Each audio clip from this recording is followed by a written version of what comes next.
Hey, everybody. Welcome back to The Collective. We are here going to have another fantastic conversation. I'm looking forward to this. We have a topic already laid out. We're going to talk about loss.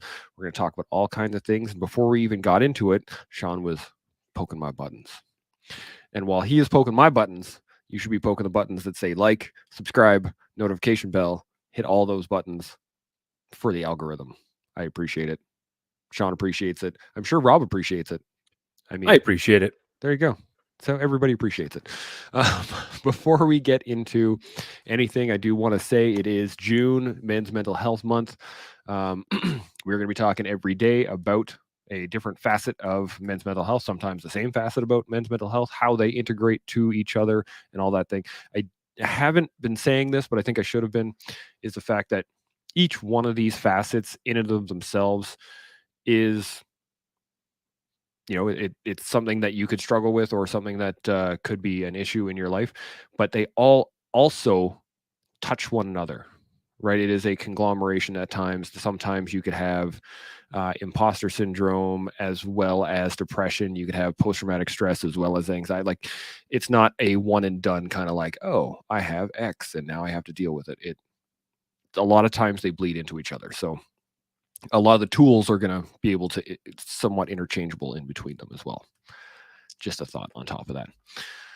I do have an added thought By to all that because means. it's an important point. They can stand in isolation or they can Venn diagram up or whatever the case is. But I think it's really important to state this. I don't know if we've ever said it before because I don't think anyone's put it together before like that. It's more important now than ever to keep the actionable items as simple as possible. Yes. Because you can take each one of those isolated silos and they could all have 10 unique solutions for each silo. So if you've got 10 silos, now you've got 100 unique solutions. Try to find a way to simplify so that you have 3 or 4 actionable items that smash 8 or 10 silos, if that makes sense. All right. I like that. I like that a lot. And one other point on top of that, none of us are doctors. Pretty sure. Rob, you're not a doctor, right? No, I'm not a doctor. Not a doctor at all. There you go. So we're not doctors by any means. The advice that we're giving and thoughts that we're going to be giving are our own, and that if you are experiencing any sort of issues or find yourself overwhelmed in any of the situations that we're talking about, by all means, bounce out, call a friend, talk to a doc, but engage it directly rather than trying to, I got to get back to the collective. You don't. Sort yourself out, and we'll be able to engage at a later date. Any other thoughts before we get into the meat and potatoes? No, I think you guys touched on any of the ones I would have made, like the idea that this is a very deeply convoluted and obviously sometimes deeply layered sort of issue. And the other one too, like, the beauty of the internet is all this is recorded. If right now is not your time, trust me, it's not your time. Okay. This is not to be force feeding yourself this stuff. So just come back later. I like that. 100%. We do have While at the same time, just keeping it a touch edgy, just a touch. I mean, you don't want to be really uncomfortable, but being a tiny bit uncomfortable, maybe not a bad idea. Well, that's how you grow, right? You got to be in the uncomfortable zone in order to grow anyway. But there is a point where you can go into the black, and you don't want to do that. So you got to be able to recognize that early. Say, hey, you know what? I'm getting too agitated, or I'm getting too involved, or I'm starting to remember things that I need to relax from or calm down from. Cool. Step away. Come on back later. It's all good. Winterstorm, good afternoon. How you doing, man? Good to see you.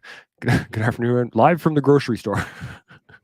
Getting them grapefruits. Yeah, get them grapefruits while we're going to talk about a rather serious topic. I think it's one that affects everybody. And I definitely think that it affects men differently than it does women. And we're going to talk about loss today.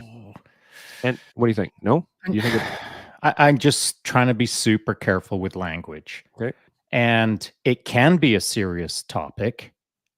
I think it's a challenging topic, or maybe it's a heavy topic. But the words that we use already set up the next 53 minutes Good for point. all the trepidation is in place already.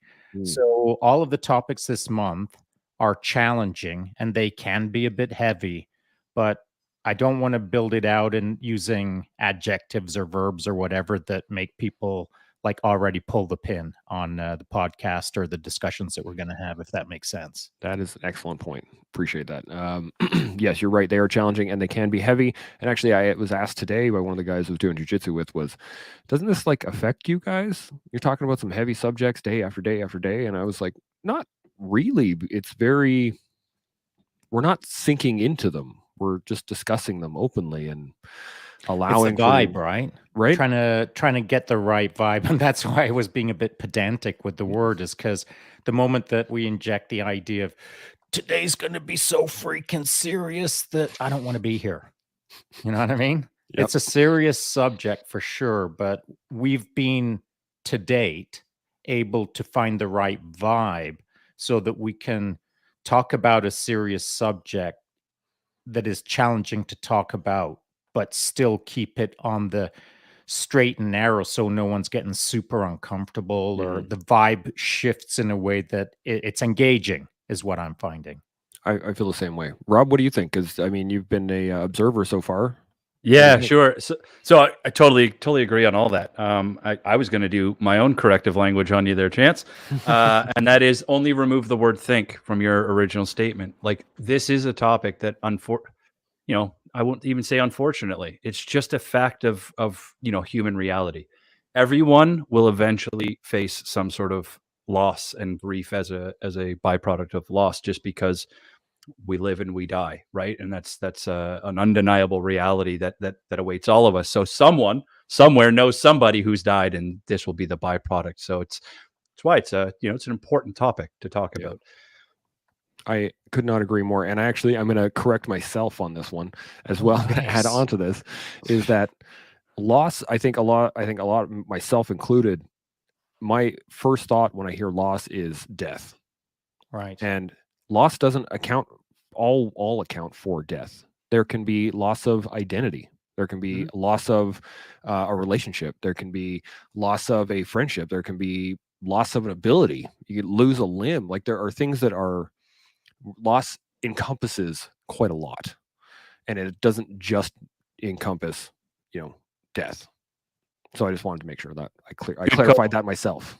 Well, yeah, and you caught me on that one. My brain obviously, goes to the ultimate version of loss, right? But you're absolutely correct. We all can lose something of, we liked something enough to get, attached to it to some degree, and that is no longer here. It equals loss, right? So, Yeah, good call. Solid. And I'll get in front of that one and state this, that rather than considering loss as just death, now that I've got my new flippity flop protocol where I get to know who the guest is and the subject, he's done research. Here we go. I did a little bit of research. Good man. And so I did think about loss immediately as death. I think as one does when the subject comes up. It's kind of like almost a automatic first position. That's what we're going to talk about. And so I challenged myself this morning to listen to a podcast on my ride, which I just finished. So I was smashing it up in the sunshine. And before I left the house, immediately after finishing my live IG chat, I went straight to ChatGPT 4.0 and typed in words to the effect of best podcast in the world about loss.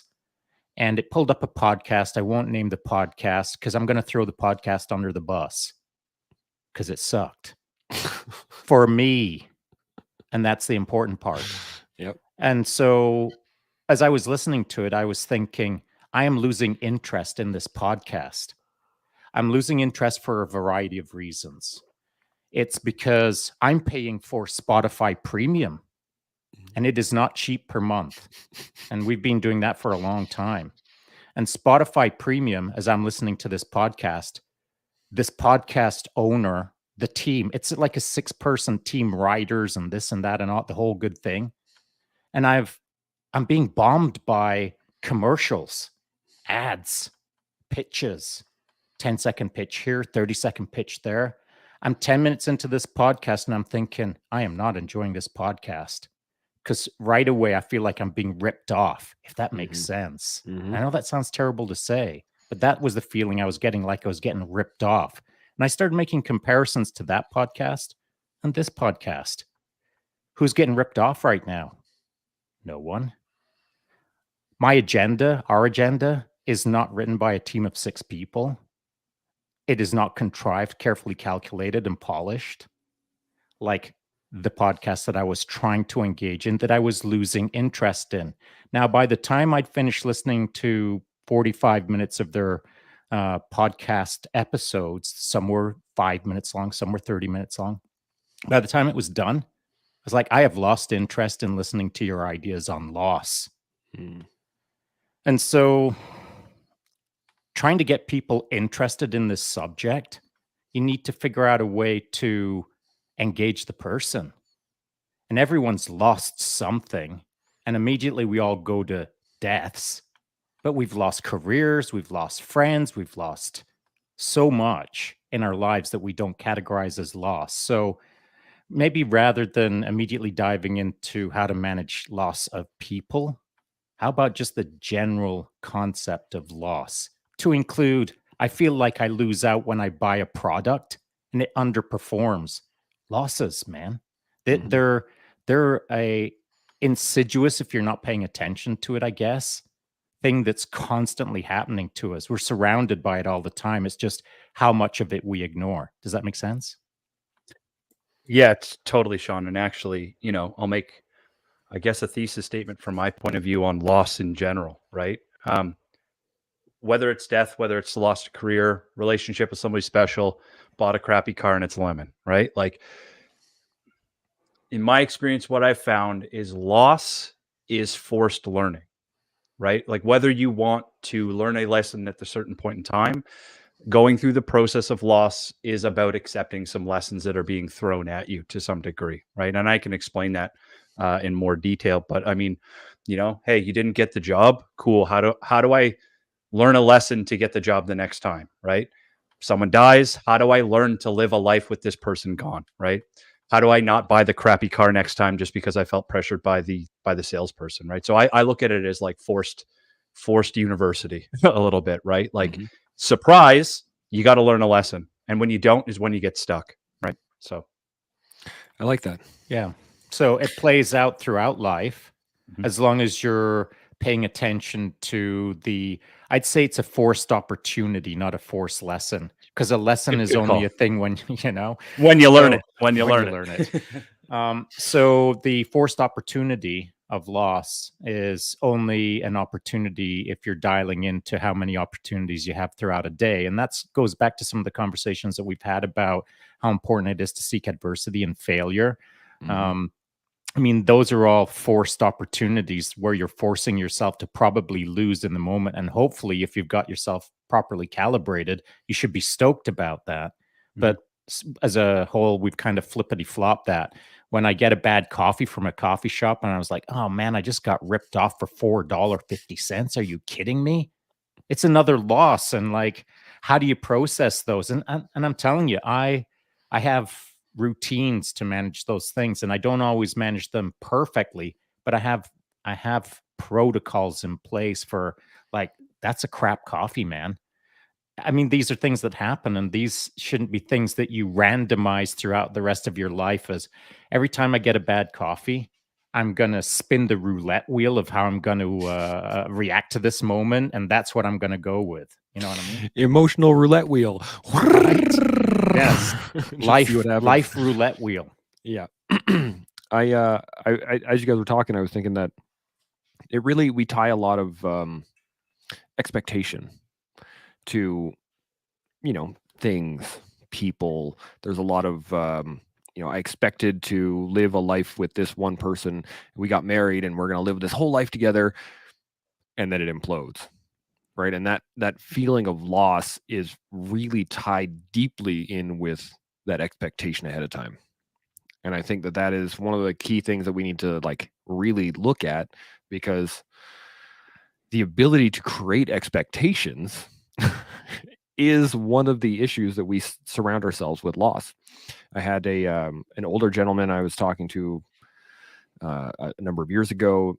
His wife had just passed on, and he was sitting there like, I don't know how to do anything. And I was like, what do you mean? He's like, my wife cooked, she cleaned, she did bills, she did the da da da da da da da. And at no point in his life, he just expected that was going to happen. Like that all those things were going to be taken care of consistently, and that he was just going to die and she would manage, kind of deal. And I asked him, I was like, did you really expect that there was going to be absolutely no variation in that? And he was like, no, I did not think beyond it at all. And I'm like, well, man, like that's a tough position to sit in, because as you said, it's now a forced opportunity to either learn, grow, build, perhaps, or flounder. And it's unfortunate, I think a lot of people flounder. But the timing of that floundering is everything. Yeah. You know what I mean? Like if anyone knew that was the deal, like a month or two before that incident, with his wife passing as the example, if someone would have been aware that was the deal, they should have been right up on that guy, up in his grill, telling him, bro, you've got to get more than one dimensional. That's why it's so important to be well-rounded. I mean, if you're living off peanut butter and jam sandwiches your entire life, get with the program, start getting well-rounded, start exploring other things so that you can look after yourself in isolation of anyone else on the planet. There's just no way you should be so one-dimensional that you don't know how to open a can of soup. It's true. Unfortunately, we live in a world, especially the Western world, where we have to actually seek difficulty, right? Like you can live a life of ease without much difficulty. Like it doesn't take a lot of effort to live a full life. You could live 70, 80 years and never really have any sort of struggles in any way. And it goes back to your point, Shaun, where you were saying that we need to seek adversity. And it's kind of weird, because at no point in history have you ever had to like go out and get it. Like oh, I got to go get the groceries. Oh, let me go get some adversity while I'm at it. Like just, it's only been recently that this has happened. So it's an interesting concept in that basically, how do we get those that don't understand, that haven't seen the issue yet, how do we get them to see it? How do we get them ahead of time to go, oh, maybe I should learn how to do my taxes, right? Instead of allowing somebody else to do it their entire life and then all of a sudden going, I don't know. I really love the line you say, Shaun, all the time, is that life is not an ambush. Because it's not. So what do you guys think? Is there a way to get people to smarten up? I think that go ahead. No, it's all you, buddy. Okay, it's me. I'll go. I think that one of the issues that is, I'm not saying it's the only issue, because there's several, no doubt. I think that one of the issues when it comes to loss and how well a person processes it or not is how anti-fragile or not they are. So if you're really, really fragile, like if you the reason I'm saying this, Chance, is it's to your point of nowadays versus 100 years ago. If you want to face some adversity, you go to the grocery store, buy your milk and a small jar of adversity. Yeah. That's where you have to, I mean, you've got to really try hard to seek adversity nowadays versus 100 years ago. And so that has created a fragile population to some degree. And that's why there's books written with the only title on the front cover of the book called Anti-Fragility. And so the less fragile you are, the easier it is to deal with the impermanency of life. The adversity helps you create a more growth mindset. It allows you to be more fluidized in the moment. It allows you to understand the impermanence of what's in front of you. And it doesn't mean that you'll manage it better than anyone else on the planet. It just means that you'll manage yourself a little bit better the more adversity you face, the less fragile you become, the more losses you accept and process through. That's how a person gets better at life, is facing things head on. And however long it takes you to move ahead through that moment, it needs to be done in order to be better as a human. So anti-fragility, I think, would be a really big hitter on this topic for sure. For sure. Rob? I'm glad you muscled your way in there because you said some stuff that gave me some ideas. So, absolutely agree on the, I will always go back to this idea of like, stress conditioning and all that sort of stuff. The more you expose yourself to something, you get it dealing with it. Right. Again, Shaun made the joke about jumping out of airplanes, right? Like somebody at some point in time didn't like jumping out of airplanes, but they kept doing it. Now it's fun. Right.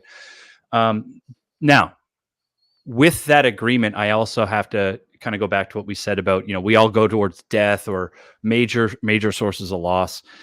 And I'll reinforce one thing, and that is we do have to kind of cordon off things like major bonding based relationships between human beings and death, only because they are a little bit different in how our brain responds to those things than, say, losing a job or losing a car or whatever, right? It's all the same loss, but there's this weird thing that our brains do. And this will, kind of ties into anxiety, right? Like at some point in time, our brain isn't worrying about if our partner or if our dad or our mom or our best friend, if they still exist on a minute by minute basis, day to day.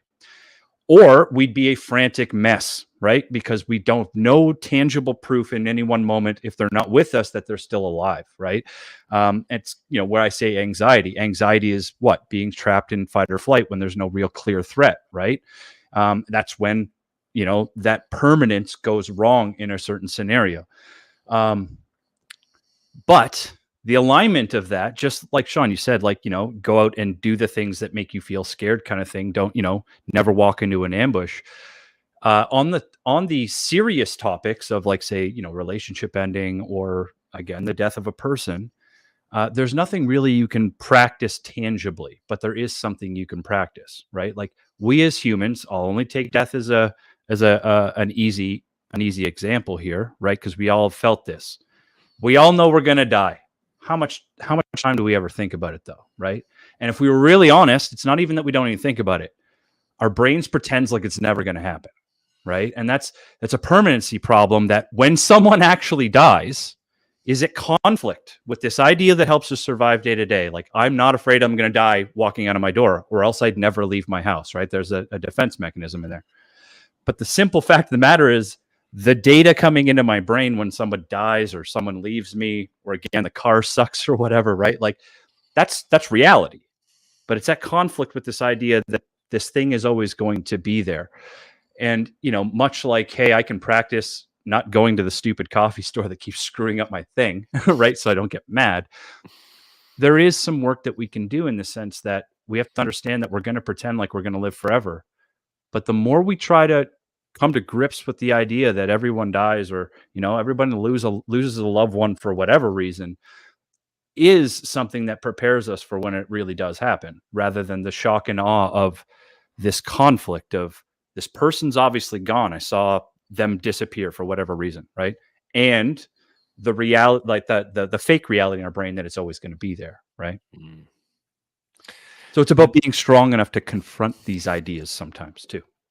Yeah, I was going to say that really, so I've said this before, and I really like to use it, and I do it quite often. In terms of loss, it's a piece of gratitude, and in the Jewish religion, when someone dies, you don't say "I'm sorry" for your loss, right? I mean, people still do, but traditionally, what's said is, "May their memory be a blessing," and the whole concept is to change you're still going to grieve. You're still going to feel that loss, but the idea is to focus your mind on the good memories, the enjoyment, the fact that you got to spend that time with them, versus I'm never going to see them again kind of deal. And so it's a mindset shift that alleviates a little bit of that loss. Now, it goes into what you're saying in that it is because it's used culturally, it's almost a practice skill, right? Kids learn about it when they go to their granddad's funeral or their great grandparents' funeral, or they see other people doing it to each other, and may their memory be a blessing, and it becomes kind of a trope. But just in continually over and over and over and over and over, you hear it so many times, it does prep your brain just a little bit to kind of handle that. And it goes into your anti-fragility piece, Shaun, is that it takes, for lack of a better word, training, right? You have to train your brain to handle that loss. And one of the things that kicked in my mind earlier was, in order to train your brain to handle loss, you have to recognize loss more often in your life. So instead of sitting there and going, "Oh, this coffee is crap," and I'm never going back to that place, man, you have to be able to look at it as like, "Oh, you know what? That sucked." Feel those feelings. Okay, yep, I feel that loss, and then be able to move through the feeling rather than deflect it somewhere else. You know where I'm going with that. Dude, I'm just going to jump in with a quick statement here without going into another drive trap. I think the perfect word to encapsulate everything you just said, Chance, and this, again, what you said, Shaun, and it is a practice skill, and it's the first step of any of those bad things, is accepting the reality that's in front of you. Okay, acceptance of what the facts lay in front of you before you can make the move out of that, right? And it doesn't matter whether we're talking about somebody that's died, or again, you lose a job. You can't just sit in your room all day going like, "Oh, I wish," or "I should have," or all these what ifs, right? Like that's where you get trapped. The first step out of that darkness is accepting the reality that's playing out in front of you and how you play in that, right? Yeah. Shaun, you got a thought? That is a good first step. Sadly, it's a step that is starting to disappear. And let me use two ways to explain that. The first one is, when I was in school, races used to be races, where everyone stood on the line and knew that it was for all the marbles, and someone was definitely gonna lose.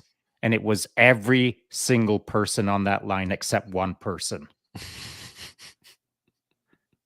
Nowadays, everyone stands on the line and everyone's already won. They can see the medals on the table already. They even get to go grab their favorite color and put it around their neck and call themselves a winner. In my day, there were losers. Today's day, everyone's a winner, baby. And that, how are you supposed to learn how to lose if the society around you is convincing you that you're always a winner? It's a interesting social phenomenon. The second thing that I will say about over here in North America, in Ireland, it's a little bit different when it comes to death. Traditionally over here, people try not to face death to some degree. But when we were at my dad's funeral, his casket was in the family house in his bedroom, and everyone goes and hangs out around the open casket with the dead person in it. They have drinks, they tell stories, they crack Irish jokes. wake, right? The Irish wake. And it's quite a thing. And it's weird for North Americans, but it's normal over there. But it's also a routine that is starting to fade with time as more modern standards, we'll call them, start invading the social fabric of a nation to help them understand that, well, North America doesn't do that, so we probably shouldn't do that over here in Ireland. And that's how it works, man. The social fabric shifts with the influence and expectations of surrounding people. Someone looks at you sideways and says, "Irish wake, that's super weird, man. I'll never do that." And now all of a sudden your kids hear that and they'll never do it. And so as we proceed forward in society, the influences all around us are constant. And when it comes to loss, as the example, our North American standard right now is losing sucks, don't lose. Winning is for winners and you're all winners. And I disagree with that. it really goes into language. And Rob, I'll get to you in a second, and then we got some great comments that I'll hit. But I was listening to Spotify, and I don't have the premium version, so I get ads all the time, which is super annoying. My apologies for But you. here's the thing. It hit me like a friggin' ton of bricks earlier today. I was listening to some music, and this ad popped on, and it was for Panago, I think it was, and they were talking about like everyday heroes. And I was like, what? And they're like, so and so took their shopping cart back to the stall. That's a everyday hero. And I was like, you have got to be friggin' kidding me. Like, no, that is called common courtesy. Get it back there. Not a hero. But it goes to what we said at the very beginning of the show. Language matters. And if you start throwing around words, you start throwing around everybody's a winner. No, not everybody's a winner. Not everybody can be a winner. That's just, you can't. Yeah, it's one at a time. Yeah. So it's very important that, you know, as we did at the beginning of the show, check your language. Understand that the language that we use in front of our kids permeates society for generations. And as you said, somebody says, oh man, that's Irish wake. That's weird. That immediately instills it in 2-3 kids, whatever. That instills it into 7 or 8 grandkids. That instills it into 50, like, and it carries on. So I just wanted to hammer that home because it hit me. As soon as I heard it, I was like, what? People were looking at me funny while I was walking. Rob? Yeah, I was just going to back Shaun up. Like, I mean, I don't come from an Irish family, so we don't, I guess, call it an Irish wake, right? But I mean, you know, when I lost my brother, like we did the whole, like, you know, at the funeral home open casket thing, right? And again, I know, I totally agree. There's going to be a bunch of North Americans go, that's weird that you looked at a dead body, right? But I mean, for me, it's reality. It's data about what's really going on in front of me. It was an important first step for teaching my brain that something's different. It's always going to be different. You know what I mean? And I think the downfall or stripping away all these old customs just because we feel uncomfortable. Well, spoiler alert, death is uncomfortable all the time. You know, we're actually hindering people's brains, the natural process by which it actually comes to terms with some of these things for a short-term comfort that sometimes can doom a person's brain a long-term suffering, right? So, Shaun, keep doing in Ireland the whole wake thing. I think it's actually an important step in that loss process, personally. Yeah. It is, you know,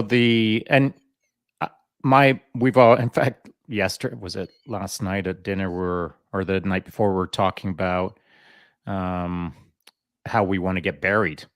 And we've had these conversations before, but, you know, my plan is, I don't need to get buried, you know, burn me up, and you don't need to throw me in an urn. There's a spot up there in the mountains where I usually bang out some push-ups, you know, put a bench there in the chin-up bar and say, get after it or whatever. And that's going to be, that's right. Tree suffering. That's going to be my deal. And, you know, the family knows it, whether that happens or not, who knows? But there won't be an open casket for me because I'm going to get torched. But I do like the idea of open caskets, and here's why. Whether anyone is into facing the moment, we'll call it, of looking into an open casket or choosing not to, at least it's a choice. Mm-hmm. It's a binary option for you to understand that there's this thing called loss. And then it's for you to calibrate against the moment. But you got to calibrate because you're going to make one of two decisions. I don't want to do that, or I do want to do that. And by facing that choice and making a choice, you're now in the game of loss. But you're not in the game of loss if there's no choice to make. If everything seamlessly, we'll call it, quote unquote, disappeared, and you could shrug your shoulders and say, I wonder where Johnny is right now, or Petey, or Billy, or Stevie. Well, whatever. But by having to make a choice to face loss, either face it or not, it is still a choice. And these are important choices, I feel, that we have to, like, consider a little bit deeply inside of us of yes or no. Yeah, that's a good point, Shaun. I didn't mean to insinuate that everybody should have an open casket because no, of course. Right in line with you, man. Like, my choice is like, just burn me up. I mean, my brother and I actually had a joke. Like, at the end of the day, like, I don't care. Right? Like whatever makes the people that I leave behind remember me happily and continue life. So if that is like literally tossing me in the ocean and watching a school of sharks eat me, cool. The sharks get some food too. Like whatever it does. Right. But you made the important point. It's the thing that whatever that thing is, you know, whether you'd celebrate someone's ashes or you do the open casket thing, the choice is what it's a moment in time where you're present and you have to realize the reality that's on you. If that's that choice. Do I want to see them? Do I want not to? Do we want to toss their ashes like in their favorite hiking spot or not? Right. What it's not is pretending like it didn't happen. And that's the important part, right? You know, I will say this because I should have chosen better language. I loosely threw it out there, and it's my reference is still correct. I don't care to some degree. Once I'm dead, what does it matter? However, I know it's important to people around me to some degree, and so I feel like I've kind of double dipped on this one by doing this. I'll be gone, so it won't matter. But it is going to amuse me and please me that there'll be a chin-up bar with my name on it, and it'll be kind of get after it, you posers, or whatever. Like when I'm long gone, it'll amuse me that people are going to have to crack out some knuckle push-ups, etc. You know what I mean? Yeah. The it's kind of hilarious. I had this conversation with my mom actually when I went before I left for Afghanistan. She, you know, the benefit is having these conversations first off is a benefit, right? Especially when you're talking about a job that may require your life. Let's say, I mean, any job could take your life for sure. That's not saying that it's impossible, but well, probability, probability in your line of work. Yeah, exactly. So we had this conversation. She's like, "Well, what happened? What do you want to do when you die?" And I was like, "Whatever makes you happy." And she's like, "Well, what do you mean?" I'm like, "I'll be dead." And not really up to me. And she's like, "You don't have any feelings of it?" I was like, "Nope." But my grandparents, my grandmother was very adamant. She wanted a proper Jewish funeral. She wanted to be buried there. We sat Shiva. We did the whole 9 yards. It was a big deal. My granddad on the head was like, "I do not want to be eaten by worms. You guys are going to cremate me, and then you're going to put me up on a mountain so I can watch the sunrise." Random things, right? But having those conversations, I think, is really important. And we got a great comment here from Sam that I wanted to bring up because of it. He says, "I bought my daughter a hamster when she was about 8, knowing it would only have a couple of years to live, so I could use it as a learning process about loss and to give me an opportunity to discuss loss. And then I discussed friends, loss, and war, and basically normalized it for her." I think that's outstanding, first off. But it goes to the fact that if we don't talk about it, it becomes an ambush, right? It becomes, "Oh my goodness, that person died?" Yeah. Like, yeah, it happens. So I think that it's important for loss in general to have the discussion ahead of time. My wife and I have already discussed it many times. We've written wills, we've done all the paperwork, we've done all these things because I don't know what's going to happen. Like my boys and my wife are not in the house right now. They could get into a car accident and they could be gone. And then I would have to deal with that in that moment. But because we had already set it up and we've done our wills and we've done our life insurance policies and all these things, we've created a framework which is going to allow me to engage in that loss directly rather than having to, or allowing me to use external things like, "Oh my goodness, how am I gonna pay for the house?" And You're how am I talking gonna about stress loads. all the stress load. Yeah, exactly. So I can then just focus on managing that loss within myself and moving forward. And so I think having those conversations is really important. What do you guys think? Sam has made a point that reminded me of when I was the same age as his daughter when I was in England. And I was out with one of my dad's friends in a delivery truck. We were in Manchester. It was very early in the morning. And he jumped out of the cab. I jumped out of the cab. I was going to help him with some stuff. And I saw a pigeon laying down on the sidewalk. And we did the work. And when I came back, it was still laying down there on the sidewalk. And I thought it was sleeping. And so I picked up this sleeping pigeon and climbed back into the cab and explained to this guy about, it's sleeping.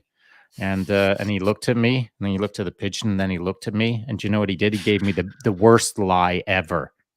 And he said, "Yeah, it is. Make sure you take care of it."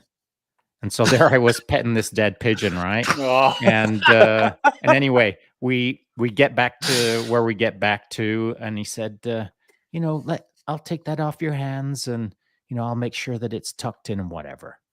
And off went the pigeon, me still thinking that it was sleeping. And so I didn't know about it being dead until a long time later. Like as a grown ass man, looking back on the moment and shaking my head and thinking, what the heck, Shaun? What the heck? But it's an important point to raise, just like Sam raised it. He managed it well. Mm-hmm. My dad's friend did not manage it well because he was trying to save me from myself, quote unquote, or from the loss of the world, quote unquote, or the horrors, quote unquote. And that's not what I needed at that moment. I didn't need like hard reality upside the head. What I did need was an adult to be real with me, but in a way that was cool, like Sam did with his daughter. So, for any of the parents out there, I'm still scarred from that pigeon. No, I'm not. But it does raise a good point that there's a right way to do it and a wrong way to do it, and Sam did it the right way. Yeah, 100%. Rob, you got a thought? Yeah, I would just go back to our word that you guys used earlier, right? These are opportunities. So, Chance, whether you're talking about having these discussions in the home, right, and planning somebody's will or, after death sort of requests and all that fun stuff, or, as you're leveling up through childhood, you get your hamster and you move on to dog or cat or whatever. Like these things obviously have a much shorter time span than some other things that we as humans will deal with long term. So they're opportunities to practice the skill of acceptance and letting in the ideas that one day something might be gone from my life, right?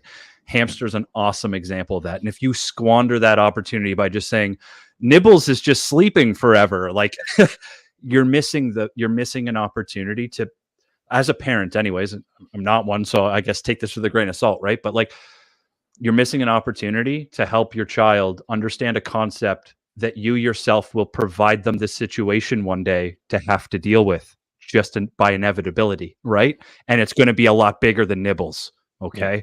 Like period. So yeah, that's a great point. And Shaun, what are you going to say? Yeah, I was just thinking, Chance, you're a farm boy. Mm-hmm. And some of the best people in Canada, as far as I'm concerned, in respect to loss, are farm kids. All the farm boys that I went through basic training with, those guys were already good to go when it came to loss because they'd seen lots of it already. Mm-hmm. And I'm not suggesting that the salt of the earth farmers from Saskatchewan and Manitoba and all that are the hardest men in Canada and et cetera, in respect to this topic. I'm not.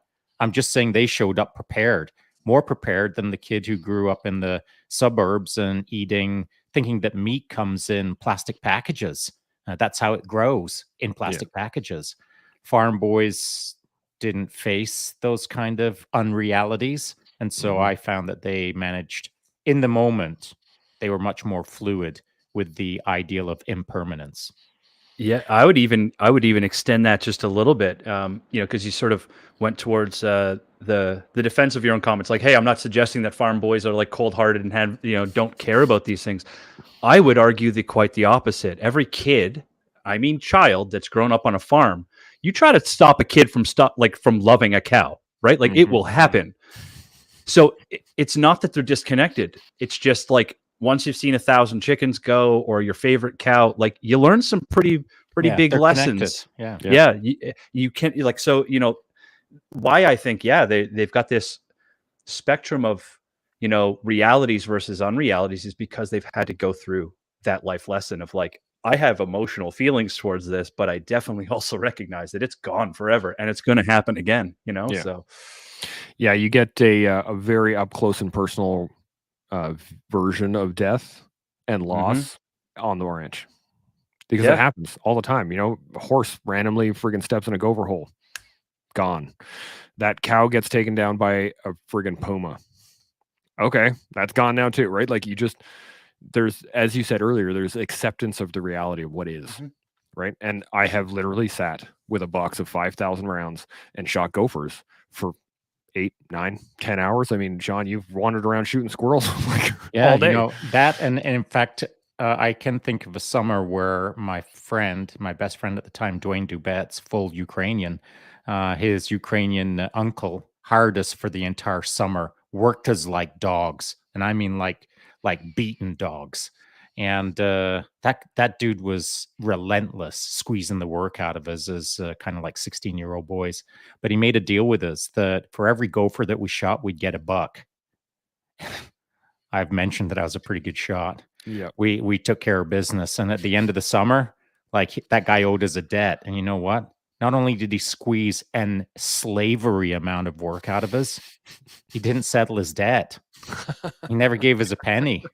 It was the worst, man. Yeah. And I still hold that against that guy. If he's probably long gone now, but I would have had a word to say to that dude as a grown man.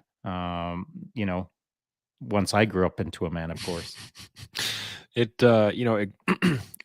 put my dog therapist, we put him down a couple of years ago now, and my boys grew up with him, and he was awesome dog. He's a big German Shepherd, Great Pyrenees cross, beautiful dog, super calm. Ard was born, and he was in the house, and all kinds of things. But we took him on a last walk, right? And I told the boys, this is his last walk. He's going to get put down tomorrow.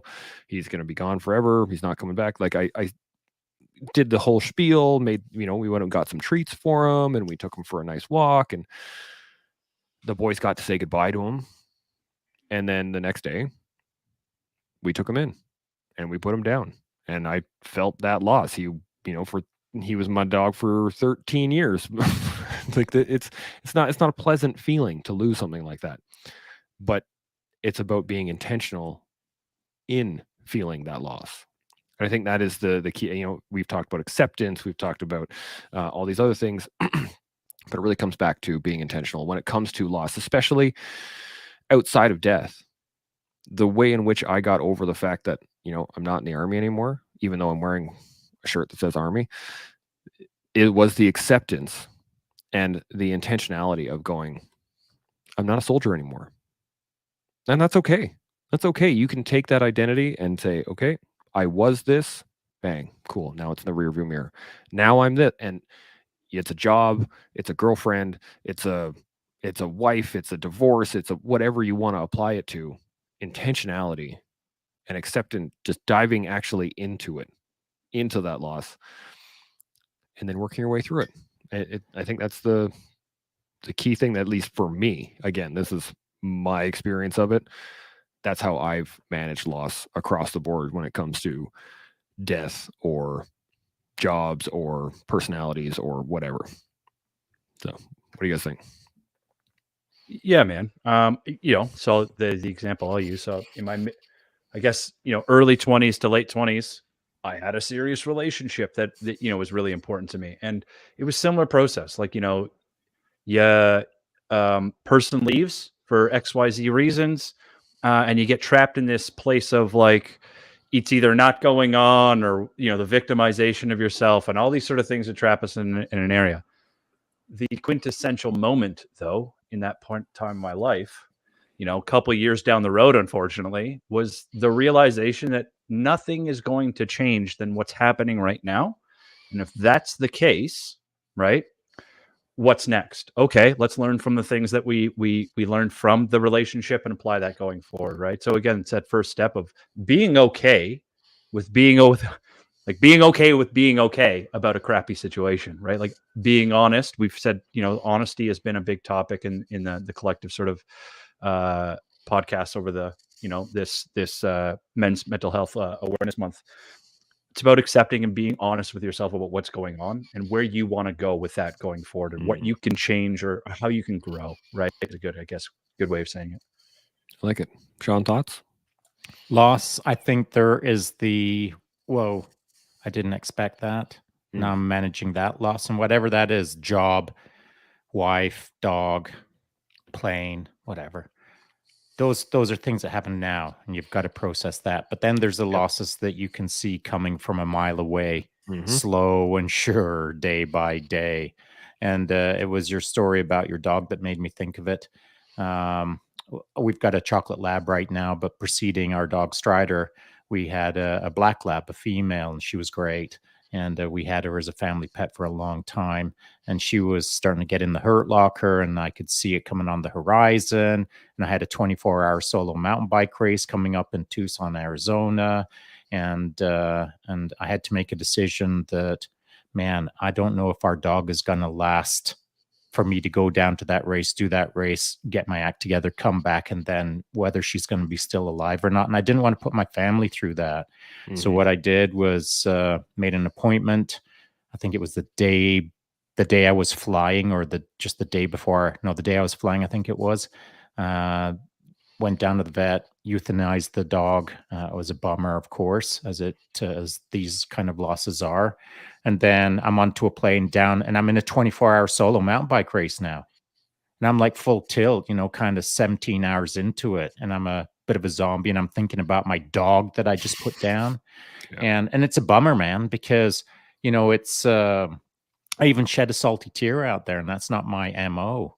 But it was a case of, I had the time to process the moment out on the bike by myself, turning laps in the dark, and if I hadn't have had that race, then I might not have been able to process it as well as I did, or as deeply as I did, or had the thoughts that I had without the silence of racing and the turmoil of racing and all of the inputs and variables of racing for me to focus on the now in order to get to the finish line. And while I was focusing on the now, I could just let the thoughts free flow. I think you hit a really strong point there, Shaun. I'm going to, I guess, synthesize my own sort of learning from what you just said, dude. Like, so, I look at it like you have to, and how do you tell somebody, how do you teach somebody to be willing to confront that stuff? So in that moment of silence, you were willing to go through the process of actually processing, right? Thinking about it actively, being present in those feelings. It's similar to, when we get into discussions about things like depression or anxiety, blah, blah, blah, blah, blah, right? Like the moment that we're pretending like it's not on our plate and we're not willing to confront it is the moment that it gets worse over time. It grows, right? And loss is very much like that. Right. Like, we all have probably met somebody that lost something or someone who we would objectively stand back and go, that person is trapped in a moment of time because they refuse to confront these very, very, I think uncomfortable is a bit of a disservice to the feeling at the time, but this anxiety, this uncomfortable place of having to deal with something that you can't change, but will be forever.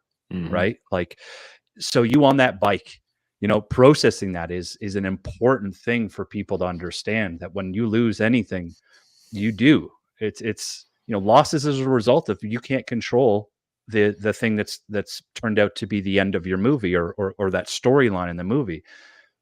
But it does mean you have to sort of come to grips with it and be okay with it to move on, right? To process and learn. There's a great comment on here that is absolutely what you're talking about. Winterstorm says, losing lets you know how much you actually want something. And the more that you feel that, the more you wanted it. And after we put my dog down, I was trying to maintain the outward presence, for my boys, and trying to be strong and trying to be like, okay, now we're going to manage the day. And I mean, obviously my mood was low, right? But I managed through the day. And then at night, we went home, and my wife and I were laying in bed, and I just sat there, and I was like ugly crying.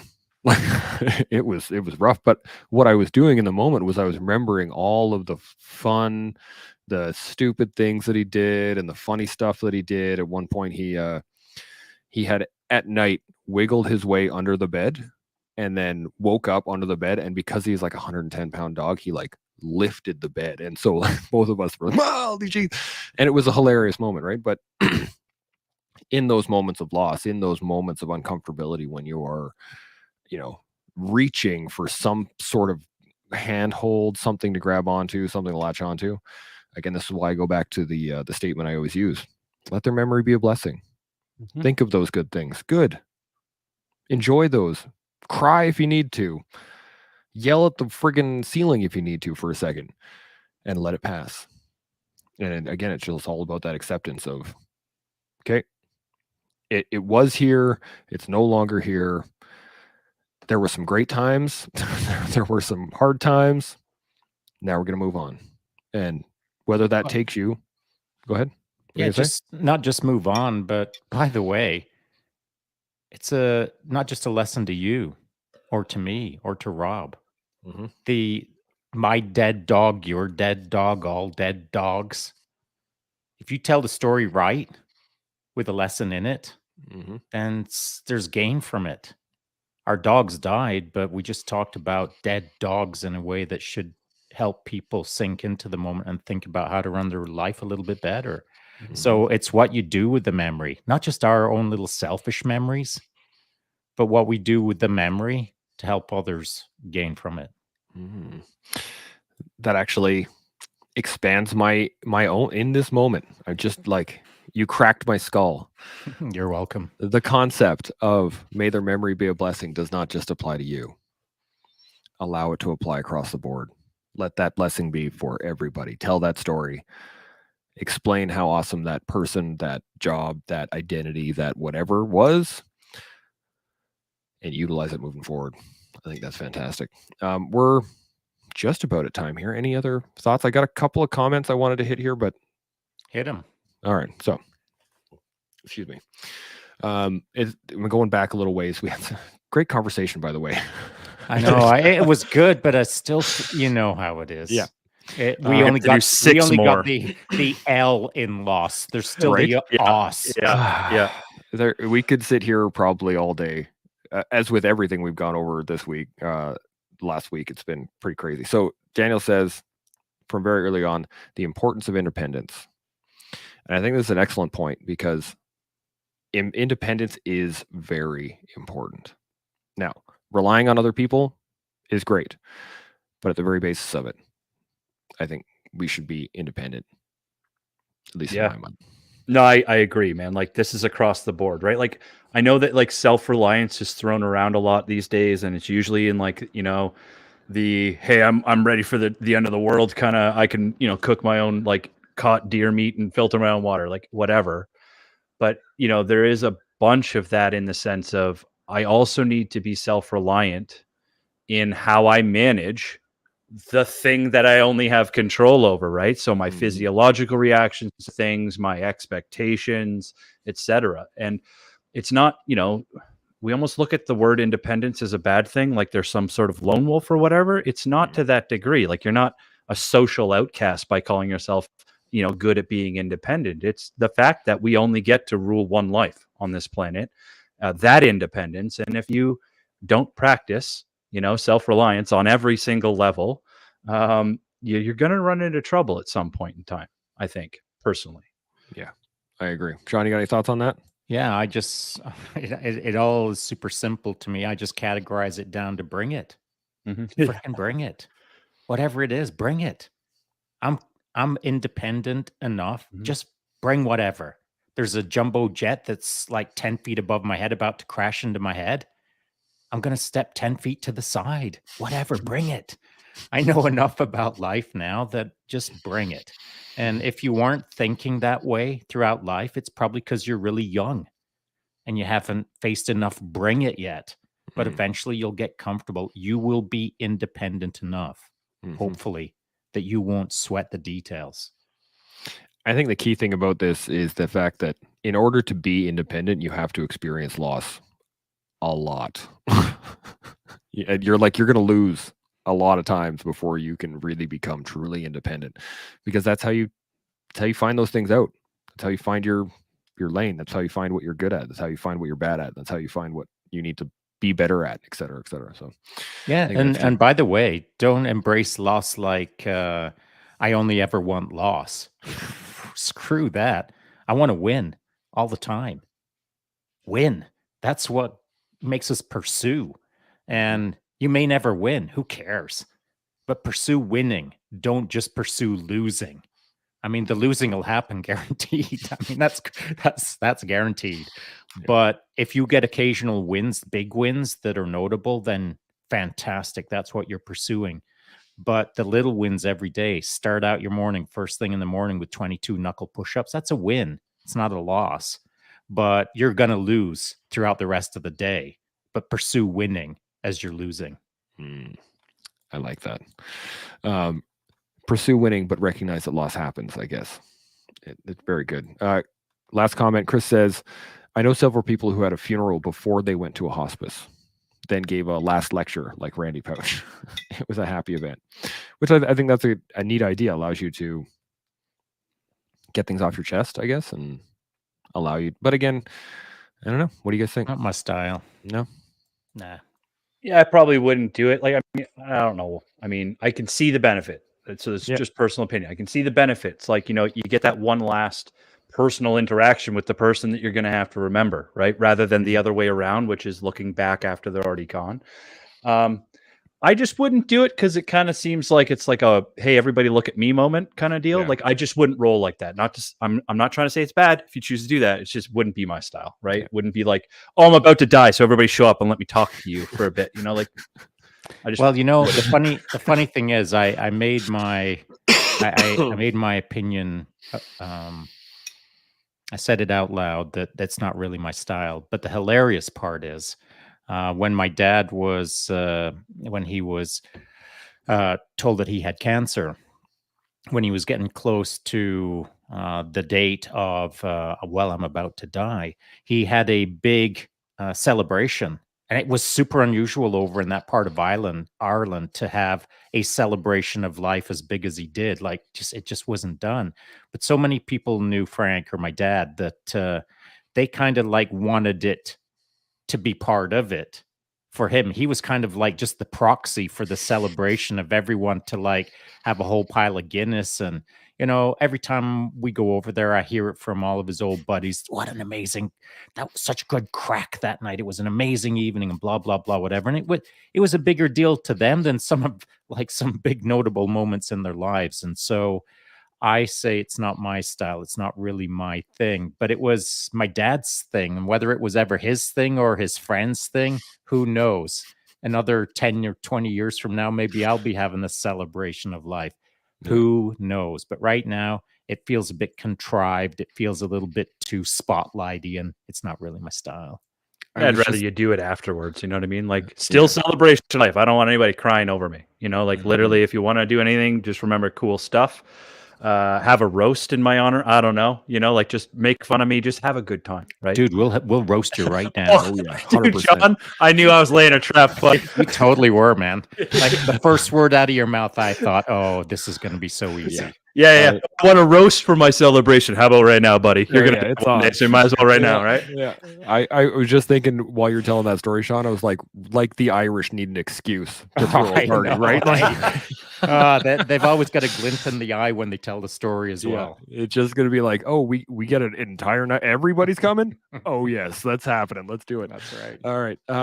So we're a little bit over time now, but really appreciate the conversation. I think that we did hit a lot of points on loss, but again, it is a massive subject. And we're three dudes talking about loss from our experience. Again, we are not doctors. Just want to make sure that's clear. I mean, with this beard, though, I'm not obviously a doctor, which is going at the end of the month. Any final thoughts, Rob? No, other than what you said, man. Like this, just anybody watching. This is like all these topics, they're extremely difficult, right? Because they're byproducts of an extremely difficult organ. I'm sorry, I'm very scientific, right? So like, our brains are really confusing. Like bottom line, right? And these things that we deal with, these loss, the depression, etc. Like they're so deep that a 1 hour discussion on all these topics just can never do it justice. So keep that in mind. Like let it be a catalyst for you to go out and start sort of paying attention or reading up and learning some stuff about the topic and about yourselves if you haven't before, right? So I like that. Sean, final thoughts? Yeah, I'm sure we'll come back to this subject again. We'll have to, of course. What I would like to end with is this. Yeah, they're challenging topics this month. They have been up till now, and they will be until the end of the month. And by the way, I don't see July changing a whole lot because I'm sure we'll come up with something else. So it's challenging, but I think if you've stayed with the conversation up until this point, you should realize by now that we're at the same time trying to keep it um, available to everyone. We're trying to make it not fun, but we're not trying to make it doom and gloom terrible either. We're just trying to find the right vibe so that you can kind of come along for the ride of the conversation. And by the end of this conversation, you shouldn't feel too sorrowful or sad or down in the dumps. We didn't keep it comedic, but we didn't keep it death's door either. Loss is a big subject, so we will get into it more in the future. 100%. I mean, everything we do, my basic overview of what I want to do with every show is basically scratch the surface, because we talk about big things. And by scratching the surface, my hope, I guess, in this is that the people watching can then, maybe that opens a little door in their mind. They go, oh, and then they engage it and they start moving forward with it and they start learning more. And that way, as they learn about themselves, they can build against their fragility and grow into better men, better people. And you can do that with us every day here on The Collective. We'll see y'all tomorrow. Chimo. Chimo.